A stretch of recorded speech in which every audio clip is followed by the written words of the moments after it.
buenas noches a todos. Hoy, 15 de febrero, reiniciamos, bueno, por este mes, lo que es las conferencias virtuales de nuestros invitados a la Academia Mexicana de Ortodoncia. Damos gracias al Colegio Nacional de Cirujanos Dentistas por dejar que esta nueva modalidad, ¿sí?, pueda permitirnos continuar con el objetivo de la Academia Mexicana de Ortodoncia, que es la actualización. Gracias al presidente, al doctor Carlos Carmona, a todos los involucrados en esta forma de conexión, al doctor Rey y a todo el personal que estaba atrás de todo este trabajo. Para los que no me conocen, soy la doctora Elba Karin Camacho Mercado, actual presidenta de la Academia Mexicana de Ortodoncia, y nos va a acompañar a partir de esta fecha al doctor Jorge Gutiérrez, que es nuestro secretario. Hola, buenas noches. Nuestro invitado es el doctor Jorge de Jesús Rangel Chávez, con un gran currículum, donde principalmente lo que él trata es que nosotros llevemos el conocimiento del otorrino en conjunto con la ortodoncia. El tema de hoy es la propuesta de un nuevo paradigma en el crecimiento facial. Adelante, doctor Jesús, por favor. Muchas gracias, doctora Karin, doctor Jorge, muchas gracias. Los controles igual muy amables. Quiero mostrarme realmente agradecido de la oportunidad que se me da de expresar estas ideas. Cuando a través de Facundo, a quien le agradezco obviamente que nos haya permitido entrar en contacto, el poder tener un acceso a una información que se considera valiosa, debe uno justificarla ante la opinión de todos ustedes. Yo la considero valiosa y agradezco que se me dé la oportunidad de expresarme. Sin embargo, quienes tendrán que calificarla son ustedes. Y uno de mis retos, o por no decir el más grande que yo tengo, es entusiasmarlos a ustedes a asomarse a esta dinámica. No a mi dinámica, a una dinámica que propone analizar conceptos desde puntos de vista que no son los usuales. El primer punto de vista que no es usual es que estamos siendo entrenados a lo largo del tiempo, hemos sido entrenados para resolver problemas, no para promover salud. En ocasiones me gusta decir, deberíamos ser ciencias de las enfermedades, no ciencias de la salud, puesto que no promovemos salud. No, y así ha sido durante, vamos a decir, medicina galénica, 2000 años. El hecho es que hoy, el siglo XXI, nos da algo que no tuvimos antes, tecnología para demostrar funciones. El yo creo, el yo pienso, el me imagino, que precisamente es el principio empírico que te lleva a hacer una hipótesis y de ahí a lanzar lo que en un futuro sería una ley o una propuesta validada. El día de hoy tenemos una herramienta que nunca tuvimos previamente y es usar tecnología para demostrar lo que se dice. Y de esa manera acortar la brecha entre el nacimiento de un concepto, la comprobación y la aplicación. Entonces, si algo yo puedo agradecer de todos ustedes que me hacen el favor de escucharme, es el abrir su mente a escuchar más y juzgar menos. Escuchar, darse la oportunidad de oír. Es algo que nos cuesta trabajo a todos. Alguien empieza a hablar de un tema que creo conocer y de hecho no estoy minimizando a nadie de ustedes. Me incluyo en el mismísimo concepto. Empezamos a oír a alguien y, yo ya sé de qué va. Va, está bien que tú ya sepas de qué va, pero deja ver de qué va en mí y dame la oportunidad de dejar esa impresión que ya analizará más adelante. Pero claro, la propuesta de todo esto es invitarlos a abrir hacia una manera de conformar la información que todos tenemos de una manera u otra. Yo siempre recuerdo un poco a mi abuela que decía que no había nada nuevo bajo la tierra. Estamos hablando de hace muchos años, siglo pasado, mediados de siglo, que estaba yo niño. Definitivamente nada nuevo se construye sin lo que ya está. Entonces sigue siendo verdad que todo lo nuevo es a partir de lo que ya está. Y esta propuesta es algo que ya está. Por eso seguramente han oído algunas cosas y les pido esa atención, ese deseo y ojalá logre entusiasmarlos con esta dinámica. Muchísimas gracias por la invitación y ahora que ustedes Al me contrario, digan. doctor, voy a leer un pedacito de su currículum, Gracias. ¿sí? Antes de que empiece usted. Médico cirujano por la Universidad Nacional Autónoma de San Luis Potosí, otorrinolaringología por la Universidad de Montpellier, Francia, jefe del Departamento de Otorrinolaringología de Otoneurooftalmología y de la Clínica de Trastornos Respiratorios del Sueño del Hospital de Especialidades Médicas de Salud de San Luis Potosí. ¿Sí? Entonces, muy pequeño porque si no, no vamos a poder iniciar, doctor. Ahora sí, cuando usted guste, ya podemos iniciar. Muchísimas gracias. De nuevo, bienvenidos todos. Soy Jesús Rangel Chávez. Siempre le pongo una rayita al apellido porque me acuerdo mucho de mi mamá. Entonces, soy el doctor Rangel Chávez, a sus órdenes, estoy en San Luis Potosí. Y mi hospital es el Hospital de Especialidades Médicas de la Salud. También trabajamos en el Hospital Lomas, pero básicamente este es mi centro. Y la plática de hoy es esta palabra que hemos llevado a conformar, tratando de decir, no podemos hablar de nariz sin hablar de boca, puesto que el piso de la nariz es el techo de la boca. Y yo no puedo influenciar cualquier trabajo en mi nariz que no se represente en la boca. E igual manera, trabajo en la boca que no se represente en la nariz. No estoy hablando de dientes, estoy hablando de boca, boca en general. Entonces, me ha llamado mucho la atención desde siempre la infancia, un proceso de desarrollo, un proceso que me gusta decir es único, la infancia es única, es un tiempo que es finito y definitivamente irrepetible. Tenemos ante nosotros, el día de hoy, con la tecnología, la posibilidad de favorecer, de guiar ese crecimiento facial y todo lo que existe atrás de él o todo lo que se promueve o se deja de promover cuando este crecimiento facial no es el que pudiésemos en su momento llegar. La primera Y que me gustaría proponer es no veamos al niño como un adulto pequeño. El niño está en construcción, es un ser humano en construcción. A partir de los 15 años tenemos una cabeza que terminó de crecer y ahora lo que sigue es el cuerpo. Y en algunas personas, menos en las damas, más en los caballeros, podemos llegar a doblar el peso que teníamos a los 15. Y de esa manera el espacio que quedó en la nariz para permitir el flujo de aire no podrá crecer más. Entonces tenemos un tiempo para lo cual, si trabajamos conociendo lo que hacemos cada quien, podemos favorecer y en su momento van a poder darse cuenta de hasta dónde puede llegar esta dinámica de crecimiento facial. Cuando hablamos de paradigmas, hablamos de conceptos. Un concepto que se utiliza comúnmente como si fuese un ejemplo. ¿Qué es lo que tengo que hacer? Tengo un paradigma, tengo una manera de ver las cosas, hay un modelo. Vuelvo a repetir, hemos sido entrenados a lo largo del tiempo para identificar una enfermedad y a partir de ahí tenemos ese paradigma, esta es una enfermedad, tengo lo que ustedes gusten como nombres, que ustedes, para mí ha sido un recorrido de 5 años en los cuales pasé de no tener una idea de lo que era una mordida cruzada, una mordida abierta, una clase 2, una clase 3. Hoy la otorrinolaringología, la pediatría, no puede, la medicina general, todos los médicos generales que ven chicos, los médicos familiares que ven niños, no podemos seguir permitiéndonos ignorar la terminología y entenderla. Entenderla no significa que nosotros vayamos a meter la mano, significa que la entiendo en ese valor.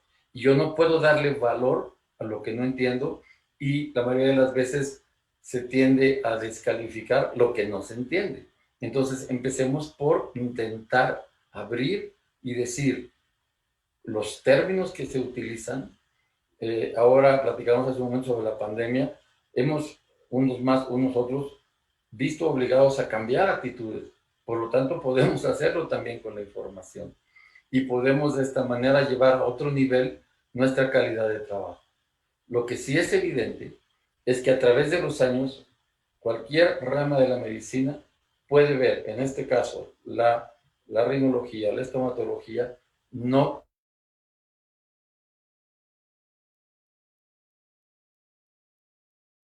veces deseamos. Algo nos está faltando y eso que nos está faltando, esta es una propuesta para que nos asomemos un poco. Entonces, quisiera yo exponerles este concepto, proponerles este paradigma, esta manera de acomodar las cosas, este modelo de favorecer el desarrollo facial, y quiero empezar por esta definición para que nos vayamos entendiendo. Sé que pudiesen conocerlo o no, lo que me importa es que todo quede claro, aunque pueda haber seguramente el conocimiento de la palabra, la etimología, prefiero hacer hincapié, porque para mí es muy importante que quede muy claro. La segunda cosa es, ¿por qué le llamo transdisciplina? Este término fue introducido por el epistemólogo y psicólogo Jean Piaget en el año 70. La transdisciplina habla, ¿verdad? Habla de que lo que nosotros tenemos como un concepto de nuestra disciplina, habla de lo que está al mismo tiempo entre mi disciplina, a través de mi disciplina y más allá de las distintas especialidades. La dinámica transdisciplinaria significa yo voy a atravesar mi conocimiento, voy a ir a asomarme al concepto de otro. Y de esa manera podríamos decir que la transdisciplina abarca varias disciplinas y que está por sobre cada una de las disciplinas por separado. El ámbito de acción es superior al de cada una de las especialidades.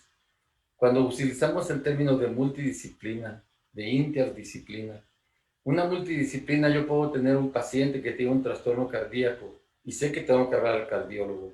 Estoy en un hospital, voy a mandarlo. Tengo una multidisciplina. Una interdisciplina.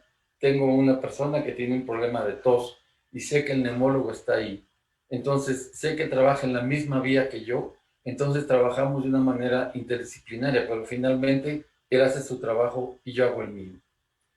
El fundamentar un manejo transdisciplinario es generar un diseño que visualice lo que hace cada una de esas especialidades, cómo integro varias disciplinas para un bien común, para un fin común, en las que todos tenemos entonces una meta común, que es el crecimiento facial, el desarrollo de ese ser humano a través de su crecimiento facial, guiando en su momento determinado con un motivo común, crecimiento armonioso de ese niño. La rinostomatología entonces tendría que comenzar por la nariz. La nariz es un órgano encargado de adecuar el aire inspirado para su utilización en los pulmones. Tenemos que ver a la nariz como un puerto de entrada, un hub, una interfase.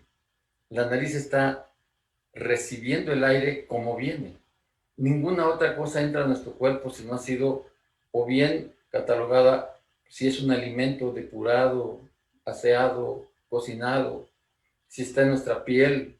Tenemos diferentes barreras. La nariz no. La nariz es en sí misma un lugar de recepción y un lugar de acondicionamiento del aire. Y a eso le llamamos alveolizar el aire. Voy a preparar el aire para que al llegar al alveolo tenga la mejor posibilidad de capturar ese intercambio gaseoso de oxígeno, de dióxido de carbono, y es una tarea monumental cuando un poco más adelante rebasemos los números. Entonces, es un órgano que tiene su trabajo, es adecuar ese aire inspirado para que al llegar al pulmón no irrite, no intervenga, no dificulte el intercambio gaseoso. Y eso le llamo yo alveolizar el aire. Si volteamos a ver de nuevo la pirámide nasal, que sería el piso de nuestra nariz, es el maxilar superior y a su forma es el paladar duro. Puede resultarnos obvio, pero no tan obvio. No tan obvio, porque entonces hace mucho que esto sería una plática de hace 30 o 40 años y no una plática del 2021. Entonces, en el momento que, digamos, compartimos una estructura ósea, que es el maxilar superior, en su porción hacia la nariz se llamará piso de la nariz, pero hacia abajo es el paladar duro, y el paladar duro tiene enormes cantidades de funciones y obviamente también enormes residentes, que serían los dientes en su momento determinado. Entonces, pasando, no, y quiero hacer mucho hincapié en la odontología, cuando hablamos de diente. Aquí estamos hablando de boca, el conjunto, en donde uno de sus tantos componentes son los dientes. Entonces es una encrucijada anatómica a la que, bueno, es de veras complejo estar teniendo que decir algo así hacia mí en los últimos años. ¿Cómo se pudo ignorar tanto tiempo esta enorme encrucijada anatómica en la que van a converger diversas estructuras musculares, dentales, óseas, y cuya coordinada interacción depende del crecimiento facial? Trabajando con la estomatología, con estomatólogos o con ortodoncistas, con odontólogos, con odontopediatras, conocí la ley de Sicher o el principio de Sicher, médico de la escuela vienesa, que durante la época de la Segunda Guerra Mundial huye de Viena y se instala en Chicago. Y tiene un principio que dice: cuando el músculo entra en conflicto con el hueso, el que se rinde es el hueso. Y en la boca tenemos un músculo que es el rey de los músculos, se llama la lengua, son 17 músculos, y la lengua debe tener, y es una de las principales o formadoras o deformadoras de ese crecimiento facial, mas no por propósito, sino porque simplemente tiene un volumen el cual necesita alojarse en una cavidad que llamamos boca. Eso debe llamarnos la atención y decir: tengo estructuras que debo respetar su comportamiento y de igual manera su interacción. Entonces, la ritmoestomatología quiere hacernos o propone: vayamos a ver qué va de la nariz y vayamos a ver qué va de la boca y cómo no podemos separarlos, o no debemos más bien separarlos. Me gustó acuñar este término de función nasobucal. ¿Por qué razón? La razón fundamental es: la función de la boca, o la función bucal, se inicia entre la 18ª y 24ª semana de gestación. Y es cuando se inicia una succión llamada no nutritiva. Está el niño bebiendo el propio líquido de su mano. Esta no está todavía coordinada con deglución, pero va a promover el desarrollo de lo que vendrá a ser la succión nutritiva una vez que ese niño nazca. Y por lo tanto, va a desarrollar la adquisición de habilidades de alimentación. Entonces, estamos hablando de una dinámica en la cual es nuestra fuente de energía. Necesitamos observar la boca como una proveeduría de energía que requeriría altas demandas de parte de un órgano maestro que es el cerebro. A partir de la 32ª semana de gestación, inicia esa maduración de la coordinación, succión, deglución, que dará al momento en que nazca ese bebé una succión, o promoverá o facilitará la succión nutritiva. Sin embargo, el sistema respiratorio obviamente no está funcionando, se enfoca básicamente en un desarrollo bronquialveolar, en preparar esa zona que va a recibir semanas después ese oxígeno y que tendrá que ser la base que cimenta el seguimiento de la vida. La vida ya comenzó, la vida ya se lleva a cabo durante todo el proceso, los 3 tercios de ese embarazo, la vida está ahí, pero al nacer requeremos respirar o se acabó todo lo que había antes. Entonces, la función del sistema respiratorio se enfoca básicamente en el desarrollo broncoalveolar hasta la 28ª semana de gestación. El surfactante pulmonar es un químico que va a permitir ese intercambio de oxígeno y de dióxido de carbono. La mayoría de los bebés prematuros son viables cuando el surfactante permite el intercambio gaseoso. De hecho, el uso de esteroides, que ahora están tan de moda por la dinámica del COVID, pero al niño se le intenta madurar a través del esteroide para permitir ese intercambio gaseoso. Finalmente, esa maduración pulmonar llegará a las 36ª semana de gestación.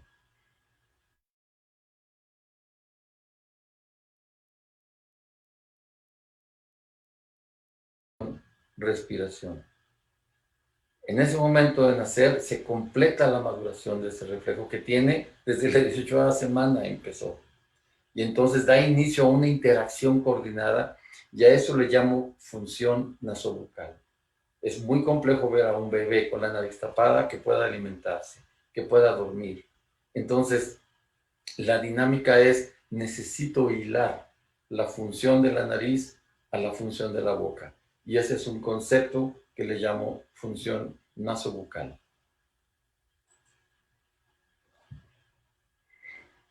Entonces, la rinostomatología propone a ustedes una propuesta abierta, una propuesta desde el deseo de progresar, con la mayor humildad posible, con el gusto de entusiasmar lo que cada uno de ustedes en su momento pudiese haberlos guiado a querer ser médicos, ser estomatólogos, ser cirujanos, ser otorrinos, ser lo que sea. O sea, nuestra profesión tuvo que haber sido una ilusión. Ir ahí a tocar un poco con estas palabras y decir, vamos a crear una dinámica de interacción transdisciplinaria que incorpore de manera sistemática la evaluación y la promoción de la mayor eficiencia posible en la sincronización de esta cascada de funciones, una cascada de funciones que se inicia en la nariz.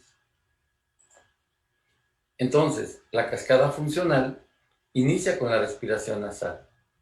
Esta respiración facilitará la succión en el caso de lactancia materna. Cuando nosotros vemos un bebé que abre su boquita con una pirámide, con una, vamos a decir, un paladar alto, a veces se atraviesa el concepto, es que el paladar asciende. No, el paladar deja de descender. Nació ascendido para poder dar cabida al seno materno, para que entre la aureola, para que el pezón pueda acomodarse entre el dorso de la lengua y el paladar, entre la parte final del paladar duro y el inicio del paladar blando, e inicie la dinámica de succión. Una dinámica que genera esta coordinación muscular, y claramente vemos a un niño que cuando se alimenta con la lactancia materna, no nada más se cansa más, lo cual favoriza un buen sueño, sino que también come menos, porque ese agotamiento físico es secundario a una succión que requiere de esta coordinación. Durante los siguientes meses vendrá una masticación vigorosa, y esa masticación, de nuevo, regamos a la encrucijada muscular, esa encrucijada donde tendrán que encontrar su lugar cada uno de los músculos que promueve, no nada más la masticación, que promueve el movimiento del bolo alimenticio. Entonces, esa coordinada masticación vigorosa y luego la deglución coordinada de un bolo alimenticio que requiere ser adecuado para los procesos de digestión y absorción, obteniéndose el mayor valor nutricional a lo largo de un sistema que es estómago-colon, puesto que un bolo alimenticio, uno de sus principales factores es la saliva, que tengamos toda la función enzimática de la saliva, que permita envolver el bolo alimenticio, para que pueda ser posteriormente en el estómago a través de los ácidos, una vez que sea intestino delgado, a través de la interacción de los jugos gástricos, después de los jugos gástricos, de todo lo que es en sí el sistema de la secreción, pues, de la bilis, cómo en este lugar se genera tanta succión de azúcares, tanta succión de grasas, pero tendrá que llegar hasta el colon. Y en el colon tenemos uno de los principales factores de captación de moléculas que nos permiten generar también enzimas y nos permiten generar.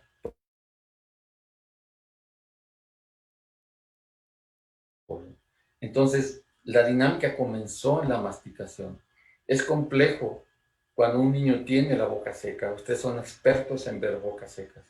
A partir de ahí ya comenzó mal, sin querer exagerar, pero dándole su valor, ya comenzó mal la digestión. Y ese vuelo alimenticio probablemente al llegar a ese final en el colon no tendrá esas enzimas que facilitarán la acción de absorción. No me refiero al agua para generar el bolo fecal, no me refiero a esto, me refiero a la absorción de esos nutrientes, de esos productos químicos que facilitarán después la promoción de ciertas dinámicas de defensa. Entonces, es muy importante dar a entender que esta cascada funcional que empezó en la respiración va a promover que ese bolo alimenticio esté completado con la salivación, adecuadamente deglutido y comience los procesos de digestión y de absorción a lo largo de todo el sistema de estómago hasta el colon. Asimismo, una vez que podemos respirar y nos nutrimos, ahora necesitamos alcanzar las etapas de sueño profundo y de sueño REM, o sueño de movimientos oculares rápidos, sueño MOR en español. Como nos vamos, siempre ponemos REM, Rapid Eye Movement. Sin embargo, es MOR, movimientos oculares rápidos. Durante la fase de sueño ligero, o de fase 1 o fase 2 de sueño, nuestros ojos se mueven lentamente. Al llegar al sueño profundo, siguen así, y cuando llegamos a la fase REM, tenemos la mayor aceleración en los movimientos oculares. Estas etapas de sueño son fundamentales a lo largo de toda la vida, pero fundamentalmente en el neurodesarrollo. Recuerden, pongo un ejemplo. En la actualidad, cuando vamos a saber que existe un fraccionamiento, vamos a poner un ejemplo. Ese fraccionamiento, antes que nada, ha sido urbanizado. Quiere decir que todas las necesidades, los requerimientos de quienes lleguen a habitar ahí, es lo primero que se asegura antes de la construcción de las habitaciones. Nuestro cerebro hace justo lo contrario. Nacen todos los más de 100,000 millones de neuronas, están ahí. De hecho, nunca tendríamos más neuronas que al momento de nacer. Y en ese momento, una vez que nacemos, comienza la urbanización del cerebro, comienza la interconexión, comienza la formación de los núcleos neuronales. Y para ello se requiere una enorme cantidad de energía. Podemos hablar de que durante los primeros 2 años de ese bebé, su cerebro será por sí solo consumidor de hasta el 60% de la energía que ese bebé logró ingresar a través de su estómago, a través de su comida. Entonces, este proceso de neurodesarrollo es en donde vamos a encontrar la capacidad intelectual, donde el individuo progresará intelectualmente y emocionalmente, que es lo que nos define como humanos. El resto de los procesos los tiene nuestro mundo, los tienen una enorme cantidad de animales. De hecho, dentro de los homínidos somos homínidos, pero los homínidos, bueno, tienen tantas características similares a los otros. Sin embargo, el neurodesarrollo, lo que es el cerebro central, la parte central de la corteza, la área límbica, toda la situación prefrontal, toda esa dinámica es la que nos va a permitir tener entonces la capacidad de diferenciarnos del resto de los animales que existen en el planeta y lo que nos hace humanos, nuestra intelectualidad y nuestras emociones. Entonces, alcanzar las etapas de sueño profundo es la organización cerebral. Es muy claro, hay órganos en nuestro cuerpo que nunca descansan, por ejemplo el corazón. ¿Cómo hace el corazón para mantener fibras musculares constantemente funcionando, autorreparándose, nunca generar células cancerosas y seguir siendo eficiente toda la vida? Bueno, nuestro cerebro y la mayoría de nuestros órganos requieren un tiempo para ellos. Y al igual que cualquier tecnología, si queremos nosotros actualizar un sistema operativo, no podemos trabajar esa computadora, ese teléfono celular. O bien está el sistema operativo trabajando para él, o bien está trabajando por nosotros. Y así nos vamos en los ejemplos. No podemos cambiar aceite con el motor andado, no podemos parchar una llanta jalando con el auto. Entonces necesitamos etapas en las que tenemos forzosamente que organizar, y hay que organizar memoria, hay que organizar privilegiar cuál es la memoria que quedará guardada, las memorias que serán eliminadas, y vuelvo a repetir, nuestro cotejo emocional que nos distingue como seres humanos. Entonces, cuando hablamos de esa cascada funcional, se inicia con la respiración. Probablemente el ejemplo que me gusta poner más es, nadie de nosotros discute que si baja la corriente eléctrica, como ahorita que se fue aquí en el hospital, si baja la corriente eléctrica, todo el mundo sabemos que estamos en un problema, pero no forzosamente percibimos que una disminución en el ciclo y en la capacidad respiratoria es un problema. No lo vemos como tal. Entonces, necesitamos ser conscientes de que la electricidad es a los sistemas computacionales lo que el oxígeno es a nuestro cerebro y a la vida de nuestro cuerpo. Y en ese momento empezaremos a darle más valor a tener esta cascada funcional que inicia en la respiración, se continúa con la adecuada alimentación, la promoción del seguro alimenticio, la extracción de los nutrientes hasta el colon y finalmente con el sueño, que permitirá la integración de nuestro cerebro y de nuestras funciones humanas, lo que nos hace humanos, vuelvo a repetir. Entonces, vamos a comentar un poquito sobre lo que es en sí la nariz. Entonces, es un órgano, vamos a hablar un poco ahora sí de la nariz. Entonces, el concepto de rinoestomatología está ahí, sus preguntas, sus dudas, más adelante tendremos la suerte de poder intercambiar un poco, contestar, etcétera, pero hasta aquí hago la primera pausa al decir, rinoestomatología, de esto es lo que va. ¿Y cómo? Ustedes como estomatólogos, como odontólogos, como ortodoncistas, ortopedistas, cuando estemos hablando de un niño, dense cuenta del rol trascendental que tiene en el desarrollo de ese ser humano.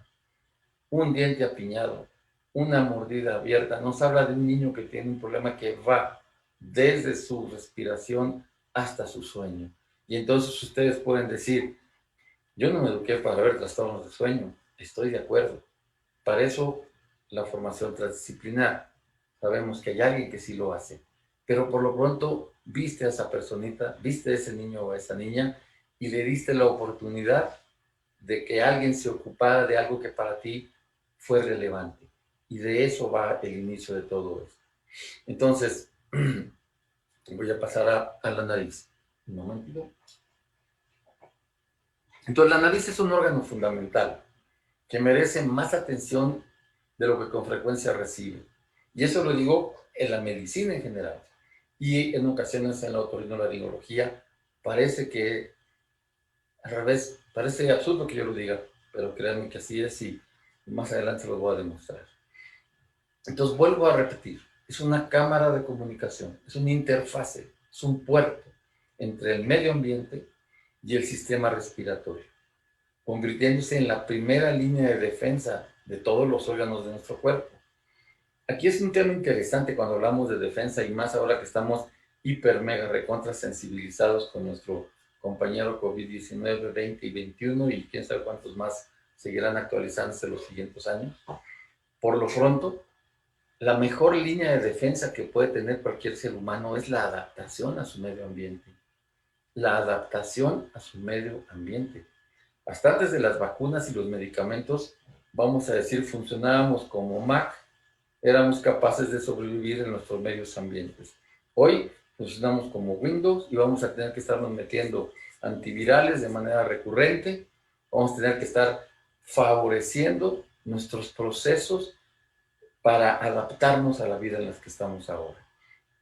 Una de las cosas que ha cambiado enormemente en los últimos 250 años a partir de la revolución industrial y la mega aceleración, el siglo pasado se le llamó el siglo de la aceleración, como una rueda que tenía 5.000 años de descubierta, en el siglo XIX se pone en un tren o en un auto y en el siglo XX está en la luna.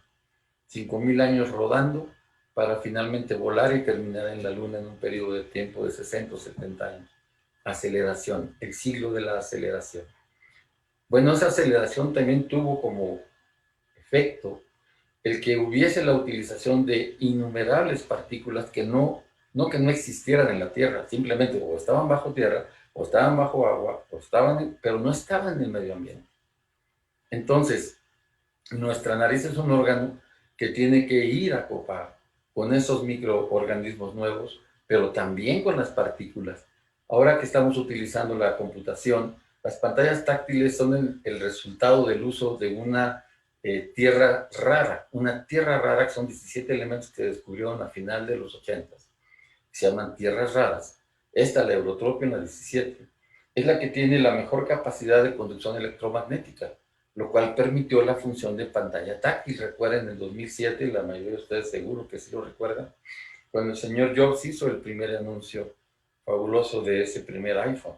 Ningún otro equipo tenía una pantalla de ese tipo, no existía la pantalla táctil. Bueno, todos aquellos que hayan nacido a partir de ese año tuvieron que convivir con todas las partículas suspendidas en el aire promovidas por las tierras raras. Y eso durante los cientos de miles, millones de años previos, cuando menos 300.000 años de la última evolución hacia que lo que somos ahora como Homo sapiens, nunca existió. ¿Y quién tiene que confrontarse hacia ello? La nariz. Y en ese momento no hay mejor defensa que la adaptación. Entonces, aún en situaciones extremas, transforma el área ambiental inspirado en condiciones ideales de humedad, de calor intraalveolar, imitándolo, permitiendo pues ese intercambio gaseoso. A eso, vuelvo a repetir, le llamo, o me gusta llamarle alveolizar el aire. Para 95% del aire inspirado durante el sueño debe pasar sin esfuerzo por la nariz. Un poquito adelante, si hay el tiempo, profundizaremos en esto, pero nosotros tratamos teniendo alrededor de 6 a 8 mil respiraciones cada noche. Estamos manejando miles de litros de aire y todo esto debe pasar tan solo manejado por lo que se llama el cerebro reptil, lo que es el tallo cerebral, y no la acción del esfuerzo que nos da la corteza cerebral. De ahí la importancia de una nariz funcional. Más adelante les hablaré de otro concepto que he desarrollado que le llamo nariz nocturna. Entonces, vámonos un poco a los números. La dinámica es así. En una estación de reposo podemos inspirar un promedio de 10 a 20 veces por minuto, lo que significaría que al cabo de una hora llegaríamos a 1.200 veces y en un día a 30.000 veces. Una semana a 200.000 y 800.000 veces al mes. Eso obviamente, si aparte algunos de nosotros hacemos ejercicio, eso lo podemos multiplicar. Son números fenomenales que pasan por 2 orificios nasales. Un niño inspira diariamente un promedio de 3 a 6 mil litros de aire, un adulto de 8 a 15 mil litros de aire, insisto, sin el esfuerzo del ejercicio, con una vida sedentaria, entre comillas. Este ejercicio moderado, el adulto puede inspirar entre 40 y 60 litros por minuto. Estos son números que son en mí, desde que los conocí, digo yo, la nariz en realidad es un órgano bastante incomprendido. No se le da el valor que tiene con esta cantidad de trabajo que tiene que realizar. Vamos a ver de manera, nadie quiere dejar de respirar, o sea, de manera sostenida. Entonces, vamos a ver un poco algo interesante. Dentro de la función nasal, veamos esto. La nariz funciona como un acelerador de flujo aéreo, un inyector de aire. Y esto va a cambiar según el espacio que tiene al recorrer. Entonces, partimos de 0.0 kilómetros por hora o metros por segundo y podemos llegar hasta 25 metros por segundo en un tiempo, fíjense bien, de 0.10 a 0.15 segundos. Esto sería una aceleración de 0 a 90 kilómetros por hora desde el inicio de nuestra narina hasta la entrada a nuestra tráquea. Es una aceleración que se podríamos retar a cualquier auto de Fórmula 1. Es muy importante y sin problema lo venceríamos. Es importante ver, y ojalá sea mi flecha, que nuestra forma de ver la nariz es esta. Ahora tenemos que enfocarnos en esto, que es el espacio por el que circula el aire. Esto es lo que debemos comenzar a ver, aparte de lo que ya vimos aquí. Aquí vemos forma, aquí vemos función. Necesitamos activar nuestra vista y convertirnos a través de una figura, convertirla en una dinámica que me dice cómo funciona. Entonces, esta aceleración la podemos representar de esta manera. A partir de la computación en biología y en medicina, estos estudios están hechos fundamentalmente para garantizar que el spray que estás usando llega a donde dicen que va a llegar. Estos estudios se hicieron no pensando en el ser humano, pensando en cuál sería la posibilidad de llevar un grupo de partículas químicas a través de un spray hacia un órgano que es el órgano metal, sea la propia nariz o sea el pulmón en un momento determinado. Entonces, el meato medio, que es este que está aquí, es por donde comunicamos a nuestros senos maxilares. Entonces, observen cómo aquí tenemos una escala que va de 0 a 6 kilómetros por hora. La entrada en la nariz, la máxima aceleración que se hace en el momento que se estrecha. Vamos un poquito más adelante a hablar de las leyes físicas que hacen esto. Quisiera pues ir en tiempos respetando, pero algún día podremos platicar mucho de física y entender que necesitamos incorporar la física para entender la nariz. La nariz no deja de ser un conducto que va a conducir fluidos aéreos.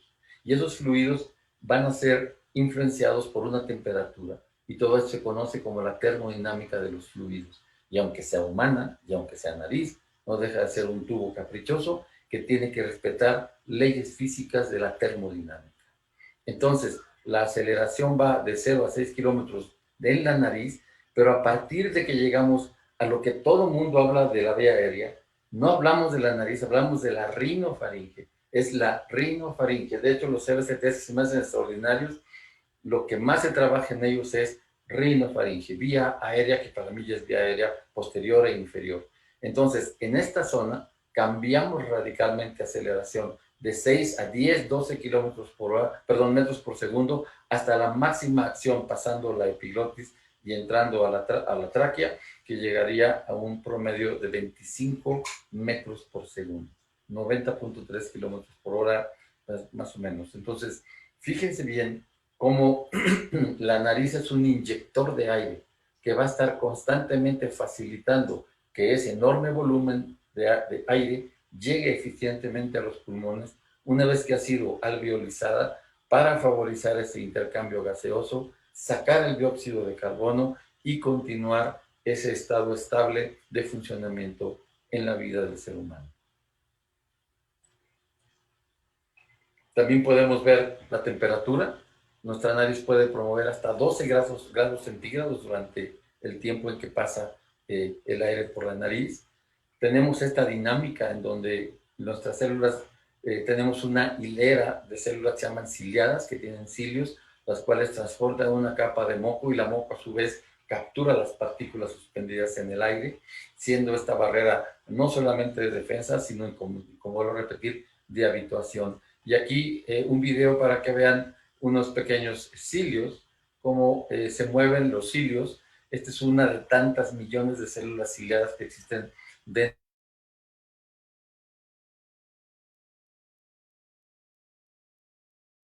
la cual se pegarán, vamos a decir, como si fuera una banda de aeropuerto, en donde ustedes tienen una serie, pues ahora sí que de un mecanismo que va a transportar partículas. De esta manera funciona nuestros cilios dentro de la nariz. Muy bien.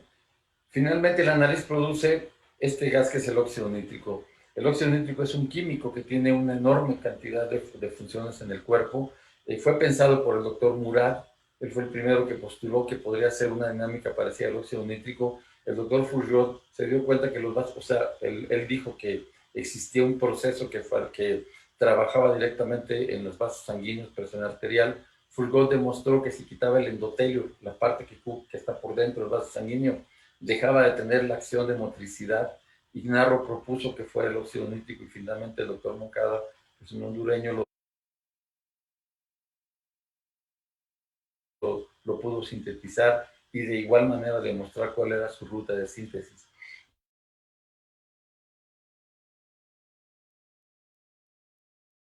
Reacción inmune, movilidad ciliar en la nariz, un broncodilatador para permitir el mejor paso del aire, modulación de función alveolar, regulación de tono vascular, hemostasia, neurotransmisión. Es un gas que genera neurotransmisión cerebral y tiene mucho que ver en la inflamación crónica. Y para mí es interesante, pues, decir que los senos maxilares, nuestros senos maxilares en la nariz, producimos hasta 49 veces más óxido nítrico en los senos maxilares que en la nariz, y es otra manera de enriquecer el aire. Entonces podríamos decir que nuestra nariz humedece, calienta, filtra y finalmente enriquece el aire, y a este proceso al que le llamo alveolización del aire. Finalmente, donde estamos el día de hoy, rinoestomatología. ¿Qué pasa? Yo no lo dije al principio, ya tenemos que aclarar que no tenemos conflicto de intereses.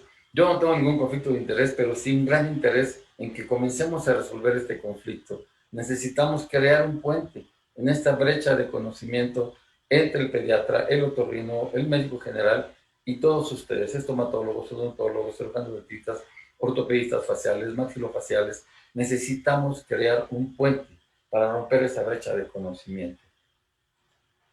Entonces, ustedes han sido educados con ese síndrome de respiración oral. Esa respiración oral no es otra cosa que una disfunción nasal. Por lo tanto, las relaciones de comorbilidad han estado subvaloradas o ignoradas. y no son, por más esfuerzo que hagamos, ustedes en la boca, nosotros en la nariz, no son tratadas de forma adecuada. Nariz y faringe cuando quitamos amígdala y adenoide. Entonces, los desarrollos, nosotros hicimos una publicación en la cual generábamos una hipótesis de ese hipodesarrollo del tercio medio como origen de los trastornos respiratorios de sueño. Estamos terminando la actualización y reconozco mi propia ignorancia. Puse tercio medio, no puse tercio medio e inferior. El día de hoy no me permito hablar más sin hablar de un desarrollo de tercios medio e inferior faciales. Y observemos cómo vamos en un proceso de crecimiento, un proceso en donde aumentamos, no solamente cambiamos las proyecciones, sino que aumentamos los volúmenes por los cuales podrá transitar a través de nuestra nariz. Y obviamente tenemos aquí el gran dueño que es la lengua, la dueña de la boca, la reina, pues, que es la lengua. Entonces, este desarrollo es el que vamos a intentar promover. El tiempo de desarrollo facial está bien marcado, lo que les decía, vía aérea ideal y la nariz quedó por acá. Estoy de acuerdo, aquí empieza la rinofaringe, termina la nariz, rinofaringe, orofaringe, hipofaringe y vías respiratorias inferiores. Entonces veamos lo que decía yo de la infancia, veamos cómo decimos el tiempo de desarrollo facial, ustedes lo tienen bien conocido, de hecho creo que mejor que nosotros.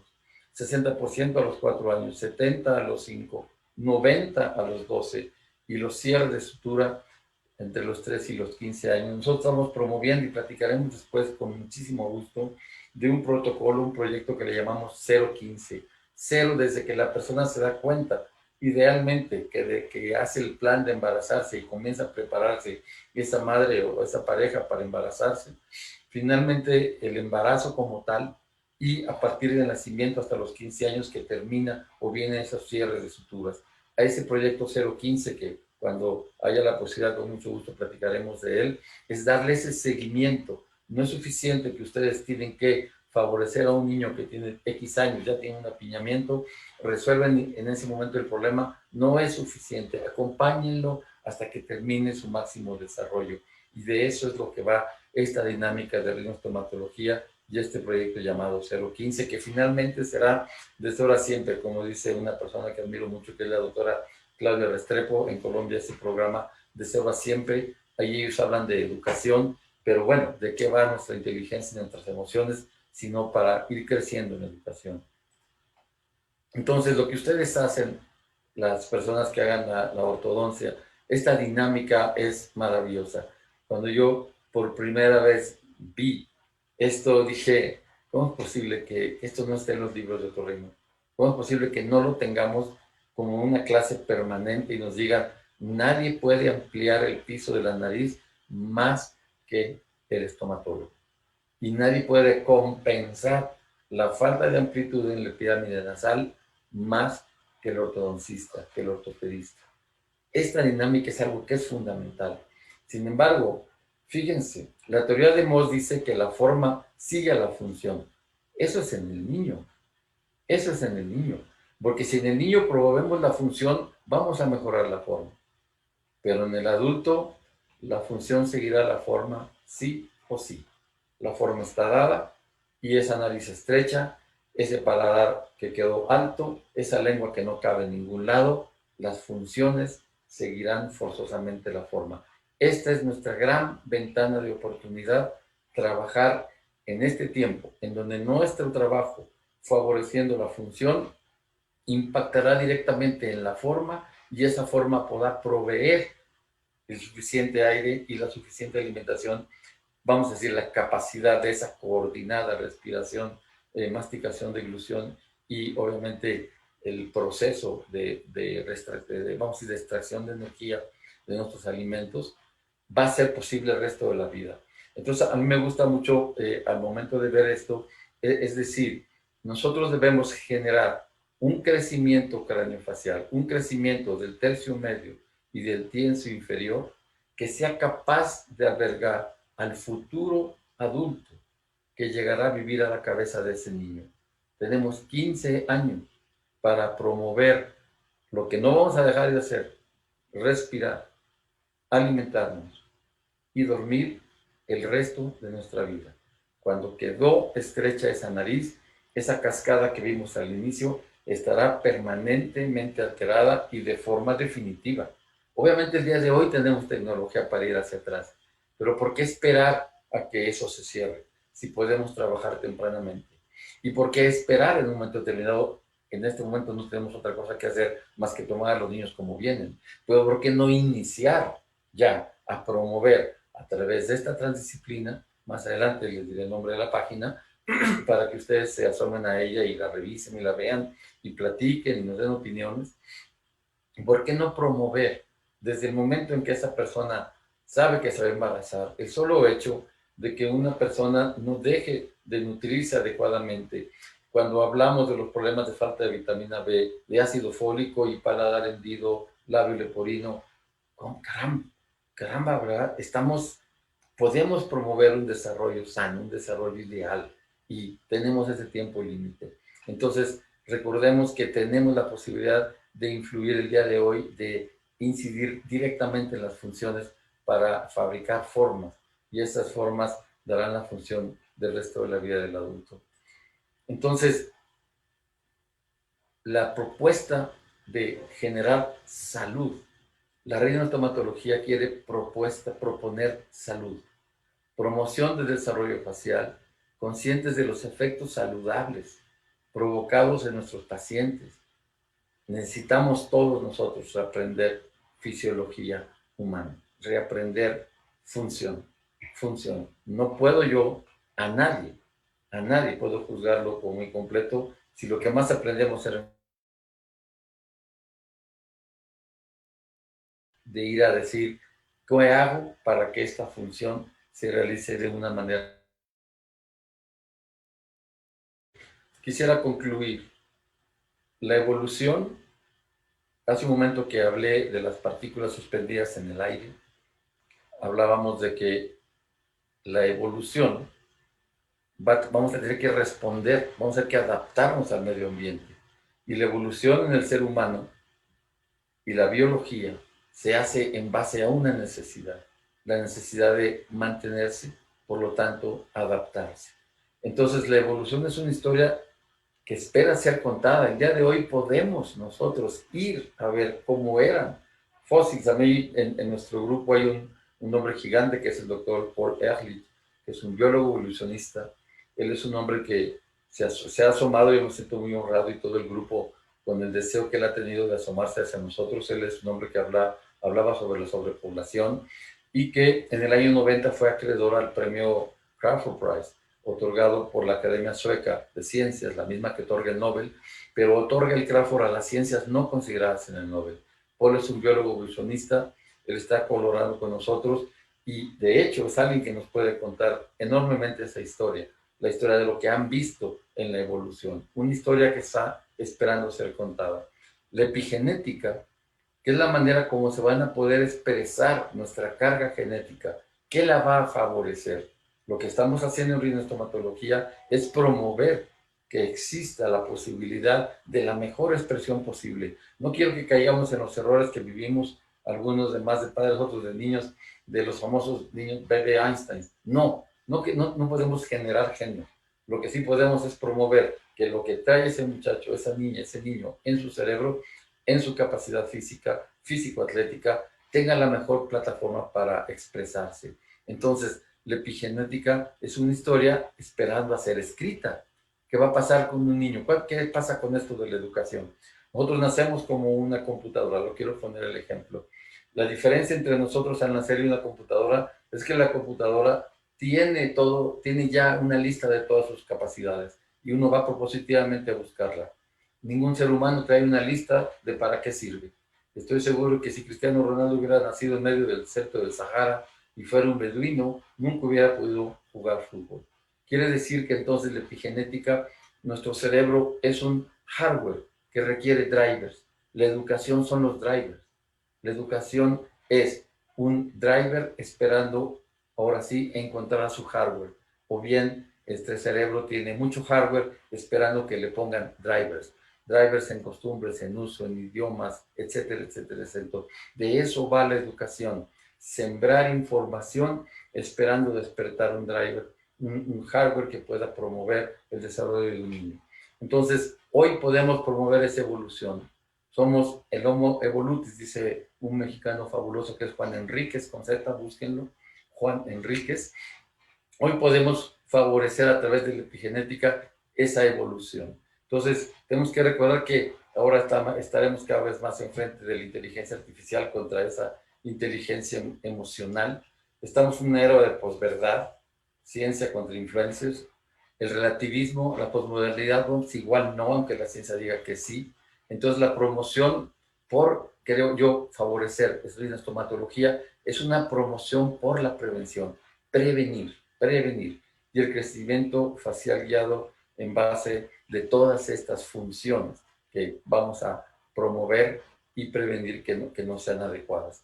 Entonces, nosotros somos los que ya estamos más corridos en esto, somos personas que estamos revisando ayeres y eso es lo que me llevó a mí a generar este concepto. Ustedes, en la mayoría más o menos jóvenes, están viviendo el hoy, pero estos chicos están esperando construir sus mañanas y nosotros tenemos mucho que aportarles para esa situación fundamental. Vuelvo a repetir, etapa única, finita e irrepetible.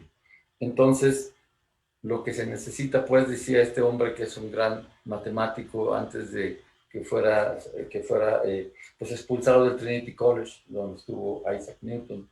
Él era un hombre que no quiso medir las parábolas de los obuses para la Primera Guerra Mundial y fue deshonrado y corrido de Trinity College para posteriormente dedicarse a la filosofía y ganar un Nobel en el año 50. Entonces Bertrand Russell es una persona maravillosa y mucho de lo que él escribe vale la pena igual, búsquenlo, inspírense gente de esta naturaleza. Y entonces él dice, lo que se necesita no es la voluntad de creer, es el deseo de descubrir, que es exactamente lo contrario. Y eso es lo que yo quiero animarlos a ustedes a través de grandes personas que han estado antes, que nos han dejado huella a través de ese análisis que queremos hacer para ser mejores. Queremos entusiasmarlos, yo personalmente y todas las personas que me hacen el honor de acompañarnos en esta plataforma de rinostomatología y obviamente agradeciendo la invitación, queremos pues promoverlos a entusiasmarse en saber que tenemos una enorme oportunidad de favorecer el mejor desarrollo anímico e intelectual de un niño. Agradezco mucho la invitación para estar en tiempo, ese es mi correo electrónico y estoy a sus órdenes, quedo a sus órdenes para cualquier pregunta.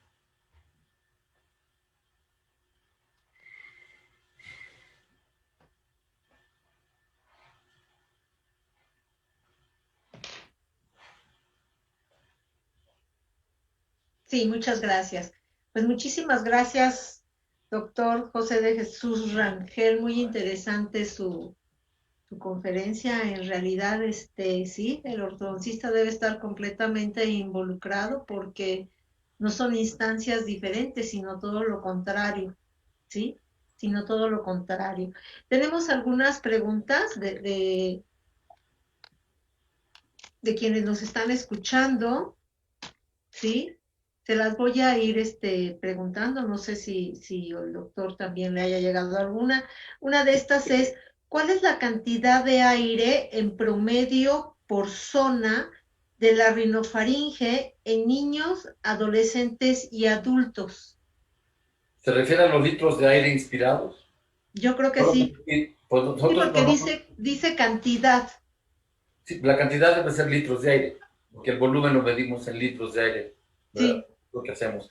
Entonces, como comenté, podemos estar respirando de medio litro a 1 litro cada minuto. Es lo que tenemos, dependiendo de nuestra intensidad respiratoria y dependiendo un niño más chico a un niño más grande.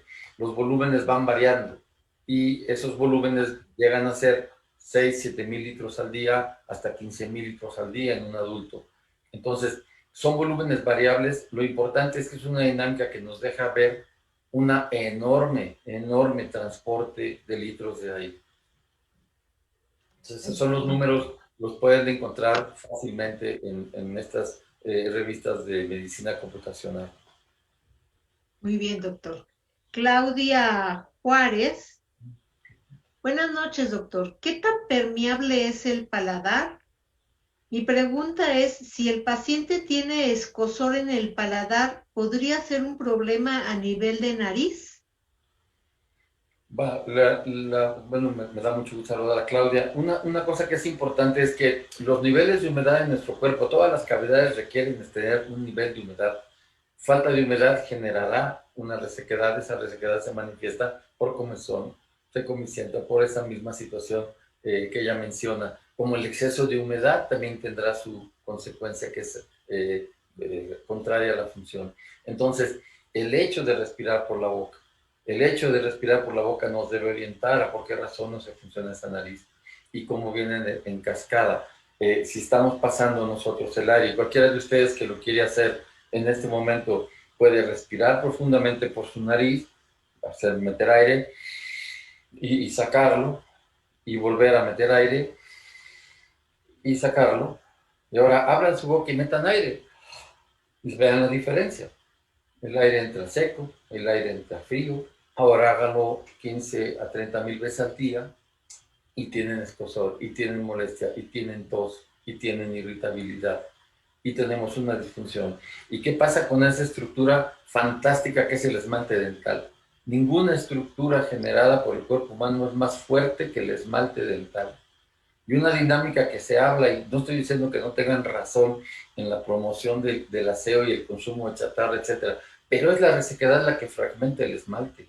El esmalte no lo atraviesa un microorganismo por sí mismo, y el azúcar no lo transporta.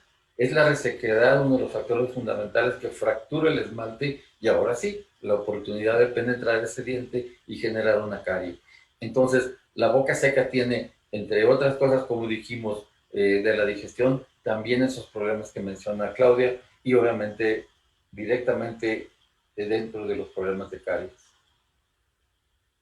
Está bien, muchas gracias, doctor. Una pregunta más, dice, ¿cuál es la capacidad volumétrica en un niño respirador oral respecto a un niño con una respiración nasal normal? Es que el volumen es el mismo. La cosa es como si tú usas un inyector de aire, ese inyector hará que entre más aire. Existe una dinámica muy interesante. Por supuesto que es mucho menos difícil respirar por la boca. No dio el tiempo de hablar de leyes físicas, pero la boca opone una menor resistencia al paso del aire que la nariz. Entonces, cuando tenemos necesidad de meter mucho aire, fácilmente respiramos por la boca. Pero la boca ni humedece, ni caliente, ni filtra, ni enriquece con óxido nítrico. Entonces, perdemos una cosa y ganamos otra. Pero el volumen es el mismo. El volumen es exactamente el mismo. La cosa es cuánto aire logra entrar. Y, por ejemplo, vemos a cuánto chico que tiene problemas de bronquitis asmatiforme o verdaderos asmas bronquiales, y el solo hecho de ser un respirador oral y de entrar el aire frío y seco es un factor desencadenante de esa crisis. Ahí tenemos una disminución de un volumen secundaria a una situación que va en contra de una adecuada función bronquiolgular. Muchas gracias. El doctor Jorge, no sé si tenga alguna pregunta. Tenemos una pregunta de la doctora Claudia Juárez. Dice, ¿qué implicaciones tiene para la boca que el paciente tenga el tabique desviado? Si vemos la nariz como una pirámide, quisiéramos que esa pirámide tuviera un muro a la mitad y tuviéramos entonces dos medios triángulos, ¿verdad? Entonces, el septum, mientras más la desviación septal, mientras más anterior sea, es más en la dinámica de obstrucción. Vámonos a la entrada del cuarto. Si yo tengo una puerta, ¿qué volumen ocupa la puerta en el volumen de una habitación? ¿Qué volumen ocupa la puerta de la Burj de Dubái en comparación al edificio? Entonces ahora simplemente la dejamos entrecerrada e inutilizamos todo el edificio. Entonces, mientras más hacia la puerta, mientras más anterior es una desviación, generará más resistencia. Y al generar más resistencia, disminuirá el volumen de aire que puede entrar. No el volumen de la capacidad de esa persona, no, el que puede entrar. Y mientras más posterior, menos problemas voy a tener de flujo nasal. Entonces, una desviación septal anterior, a mí me gusta decir, ahora sí hablemos de las épocas anteriores, vas a un antro, estoy de acuerdo que hay una puertita así para que nomás entres de uno por uno, pero por favor, cuando hay que evacuar, abran 10 puertas y sálganse rápido. La puerta es el sitio de mayor resistencia para entrar y salir. El septum nasal, al desviarse anterior, es el punto que genera la mayor resistencia por el crecimiento colateral del cornete y una válvula nasal ineficiente. Muy bien, doctor, gracias. Otra pregunta del doctor José Carlos Frías. Dice, ¿en sus estudios existe alguna variación importante en el tamaño del seno maxilar posterior a un proceso de disyunción palatina? Esos son temas en los cuales tenemos, por ejemplo, ahora estamos trabajando con Cristian y con la doctora Restrepo en esas mediciones. En realidad es que cada quien veía las cosas nada más viendo lo que quería, o sea, hace lo que le ocupaba, por así decir. Pero entonces, en el momento que nosotros despegamos, estamos ampliando, no estamos haciendo, si el niño está por crecer, podrá avanzar el crecimiento de su seno, pero la disyunción lo que va a hacer es generar nuevo hueso en el paladar. Y de hecho esa disyunción, si yo tengo el cartílago original y después de la disyunción necesito que este cartílago nuevo se haga hueso, eso es la masticación y por eso el problema de las regresiones y de los contenedores, pero necesito que siga el cartílago de crecimiento. Entonces no estoy haciendo una injerencia directa sobre el seno maxilar, eso seguirá en el crecimiento del tercio medio. Lo que estoy haciendo es ampliar la base de la nariz. A mí me gusta decir esto, esta es la nariz del recién nacido y esto es lo que da la boca. Vean nomás el volumen que podemos obtener en la misma pirámide gracias a ese descenso. Y lo que hace la disyunción es esto, para después favorecer eso. Gracias, doctor. Bien. Una pregunta más, dice, ¿cuál es su experiencia en la utilización de conformadores nasales en pacientes con labio paladar hendido? Los he visto, yo no participé hace muchos años con el doctor Mina Céspedes, pero no soy una gente que siga trabajando en ello. La idea de que favoricen el levantar las alas ya es una situación importante.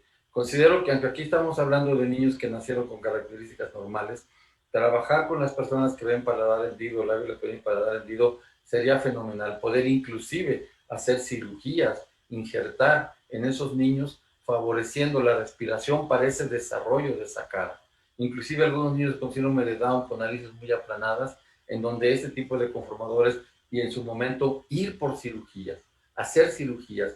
Tal vez la única excepción de la cirugía plástica en un niño son estas caritas, que lo que estamos sabiendo que vamos a regresar, lo que estamos promoviendo es desarrollo, aunque finalmente habrá que regresar a terminar esa cirugía estética. Ok. Aquí le hacen una consulta, doctor. Dice, me realizaron una cirugía de nariz y tabique desviado y desde entonces siento que entra el aire sin que sea filtrado. Siento que entra muy directo y frío. Me ha generado desde entonces flemas. ¿Esto es normal? Lo que sucede es que la nariz tiene 7 elementos. Un elemento es el septum, pero luego tenemos 3 elementos que se llaman cornetes. ¿Cómo sabemos que tenemos cornetes? Bueno, cada que hace frío o que lloramos se nos tapa la nariz. Algo tuvo que distenderse.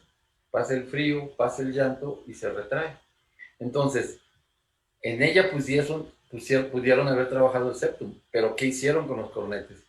Si hicieron alguna turbinectomía, si quitaron, por ejemplo, hay personas que les gusta quitar parte del cornete, hemitubectomía.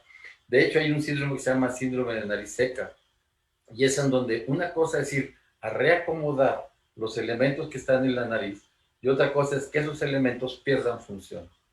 Entonces, una cosa es trabajar la nariz, septum nasal y reducir el volumen del cornete para permitir un adecuado flujo nasal, pero si pasamos de eso, generamos una disminución en la humectación y el calentamiento del aire, y que probablemente es lo que esta persona pudo haber tenido. Tendría que ella revisar su tomografía y platicar y ver qué fue lo que se hizo. Si es una cirugía reciente, los cornetes podrán volver a crecer. Si fue una turbinectomía, se quitó parte del cornete, pues no.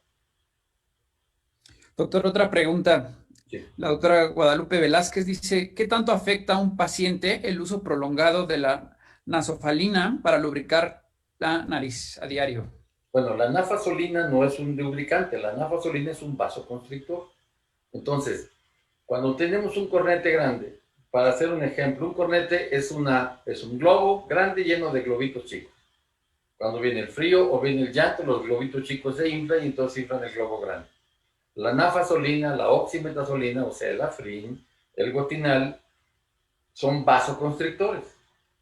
Entonces, al momento de aplicarlos, tenemos una constricción y un aumento secundario al vaso del volumen del aire. Creo yo que el problema no es que lo usen, el problema es que no resuelve el problema. Una cosa es que yo tengo una persona, vamos a ver, esta temporada nos permite poner ejemplos. El día de hoy, estoy yo en un hospital COVID, tengo muchas limitaciones para operar, no puedo operarte. Entonces, voy a usar la nafazolina, aunque aparte yo utilizo un lubricante, utilizo el aceite de almendras dulces, y dulces porque hay amargas, así que lo aclaro, aceite de almendra dulce. Entonces, si pones 1 o 2 gotas, ahora sí lubricas la nariz. Cuando alguien me dice, es que yo lubrico con agua de mar, ¿me pueden ustedes decir quién que haya ido al mar y sale del agua? Estoy de acuerdo que sale con la piel mojada, pero húmeda. ¿Desde cuándo la sal humecta? ¿Qué acaso no la poníamos? El óxido nítrico se descubrió desde los sumerios para que no se echara a perder la carne. No es resecar la carne porque le pones sal. ¿De dónde me sacan que el agua de mar lubrica la nariz? Por favor. Una cosa es que laves con agua de mar, pero lubricar es una antítesis. Entonces, lo que yo aconsejo al usar un vasoconstrictor es agreguen un humectante. Y yo uso el aceite de almendra porque hay en cualquier farmacia. Pero como vienen en frascos, yo lo que tengo aquí en el consultorio son gotitos de gotas de ojo. Esos los lavo, los dejo limpios y les digo, ponga aquí y ahora sí aplíquese 1, 2 o 3 gotas.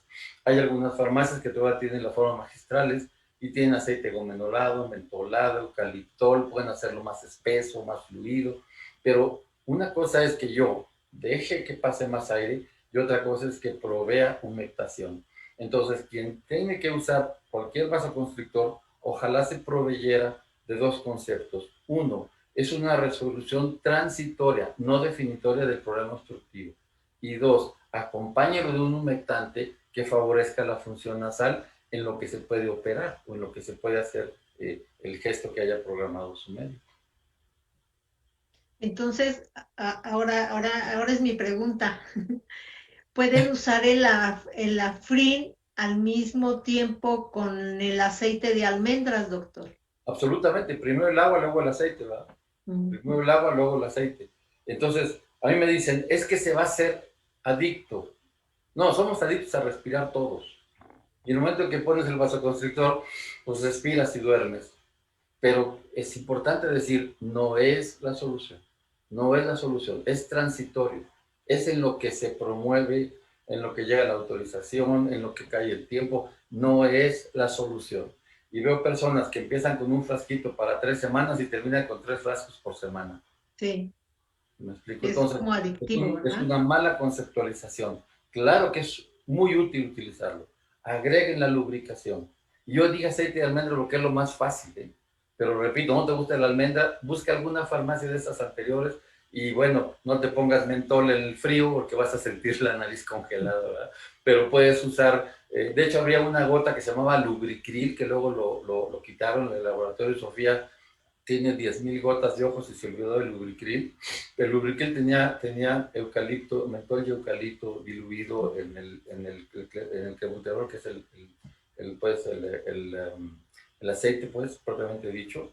Y entonces eso te generaba te refrescaba la nariz muy agradablemente. Entonces, buscamos un oleoso. Es diferente la glicerina, glicerina, por ejemplo, la Free Loop. Cuando dices, bueno, la glicerina no es forzosamente un humectante. La glicerina favoriza humectación, pero de ninguna manera se convierte en un aceite porque entonces no podría ir mezclado en el agua. Ok, muy bien. Acá hay una muy buena pregunta de la doctora Juárez. Dice, entonces, ¿cuáles serían las preguntas mínimas que debería hacer el odontólogo en relación al funcionamiento de la nariz antes de referir al paciente a una consulta con un otorrinolaringólogo? Si nos vamos a los niños, el solo hecho de que tenga una alteración de la segunda dentición me está hablando de que respira mal.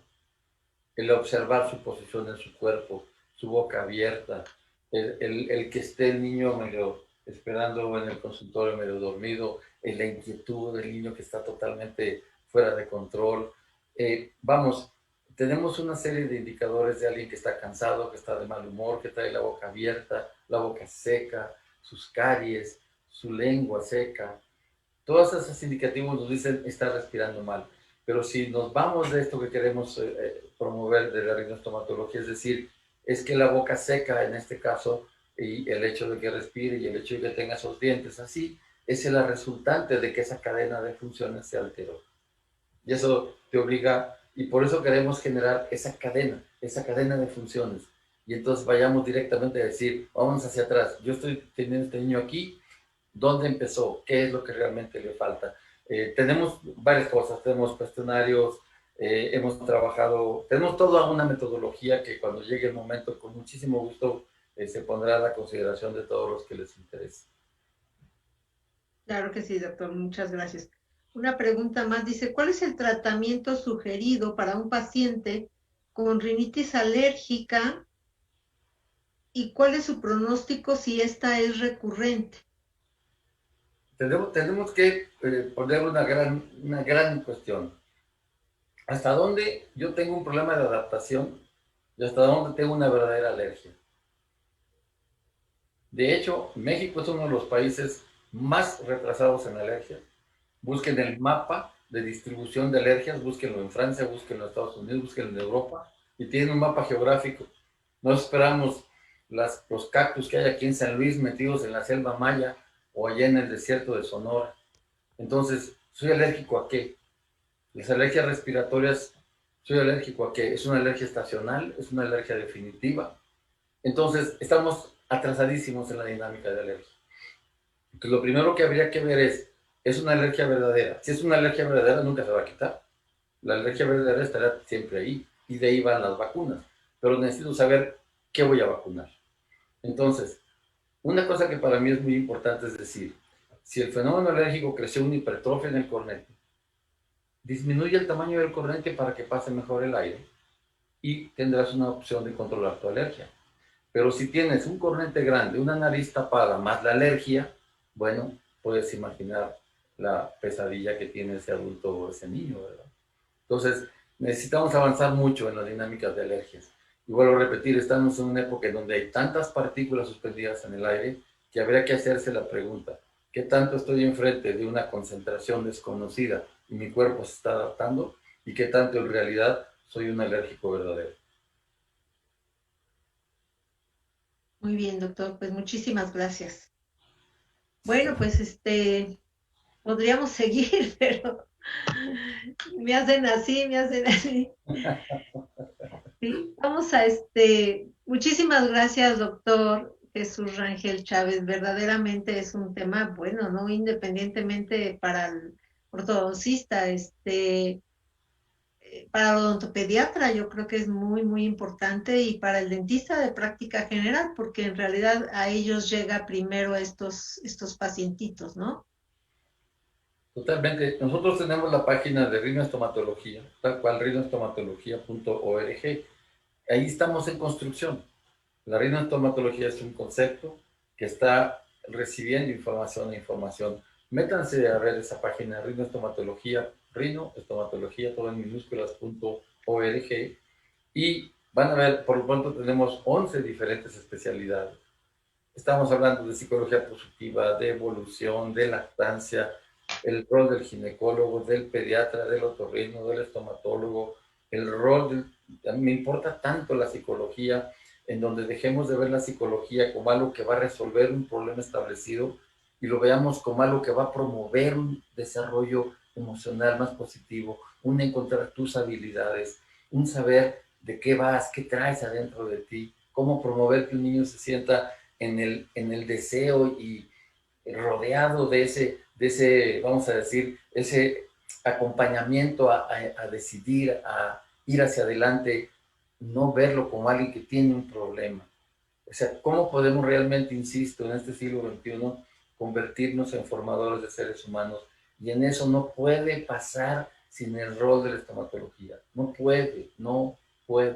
Necesitamos que ustedes vean el trascendental rol que tiene en el desarrollo humano.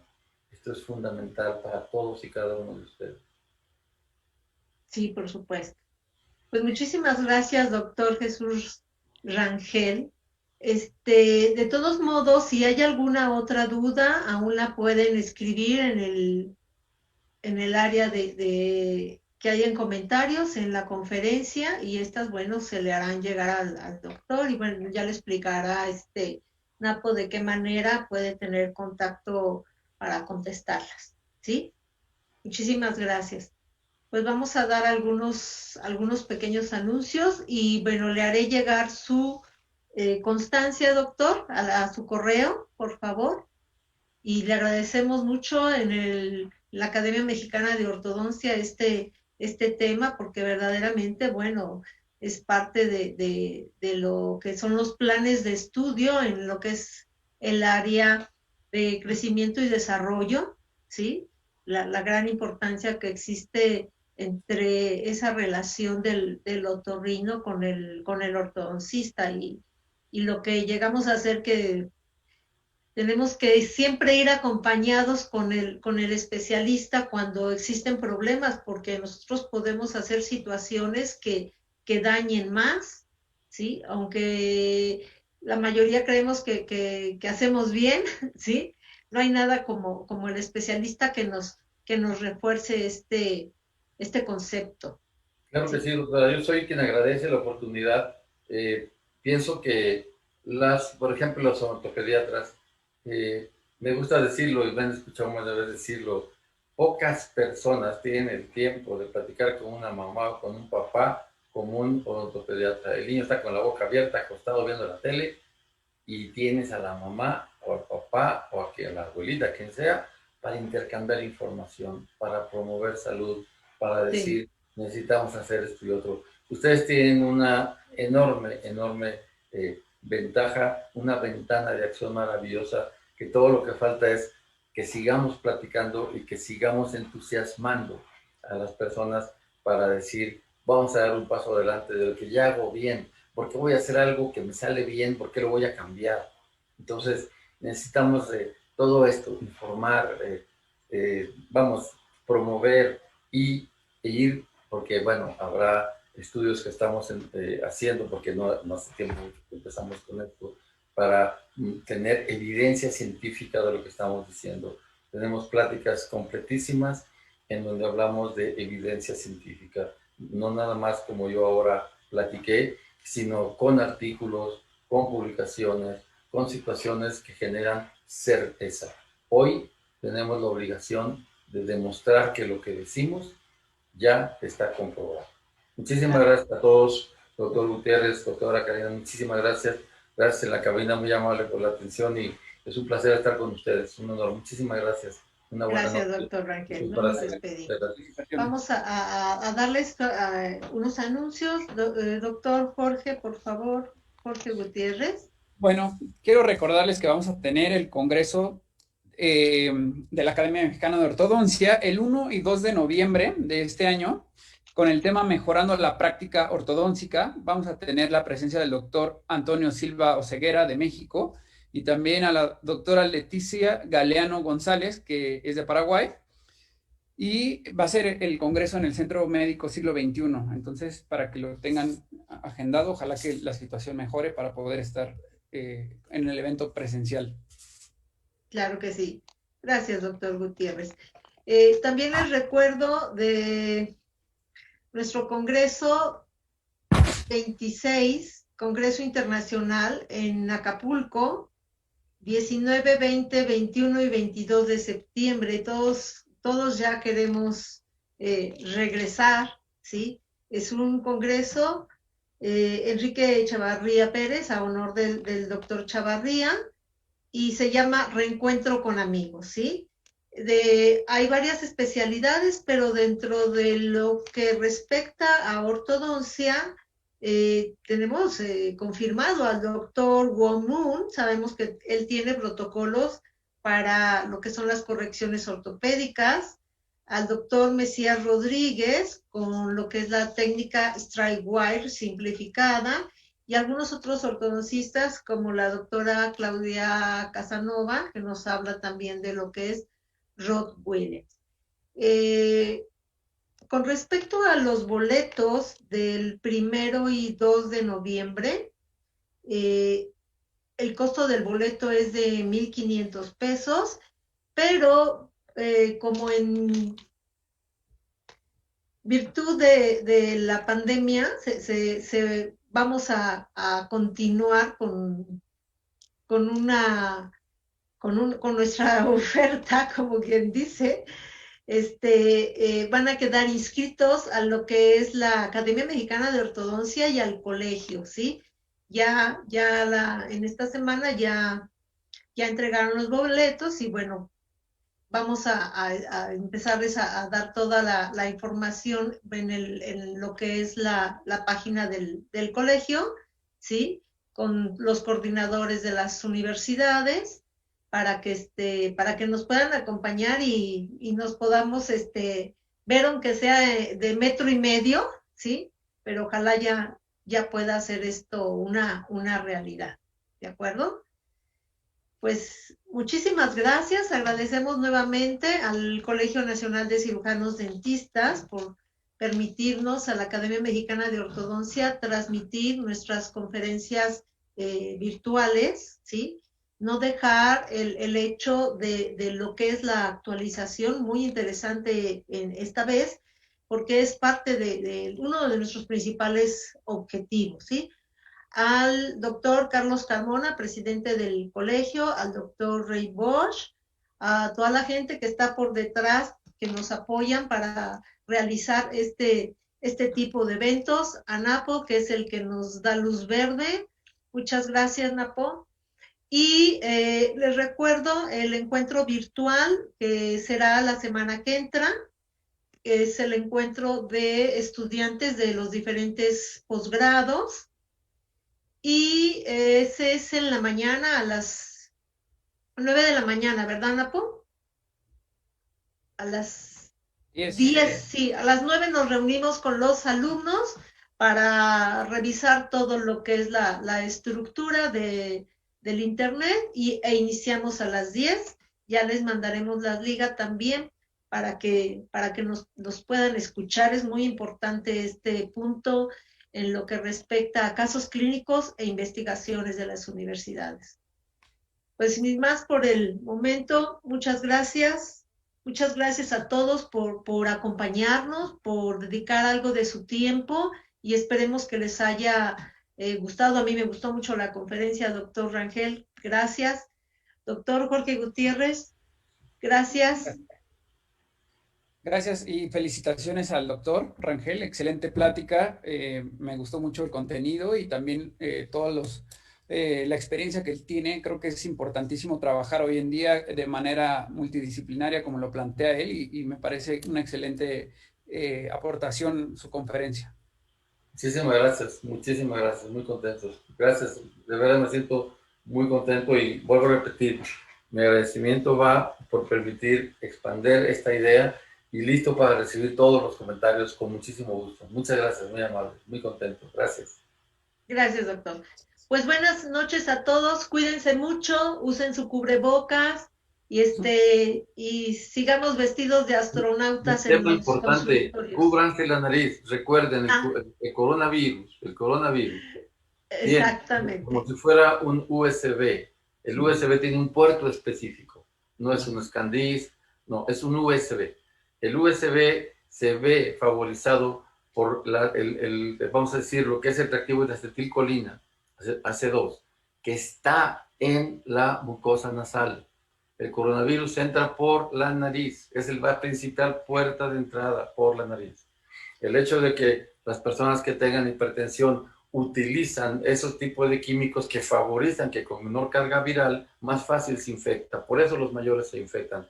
Pero el virus entra por la nariz porque encuentra en este receptáculo de acetilcolina su famoso puente de entrada. Entonces, no se cubran la boca, cúbranse la nariz, también la nariz, muy importante.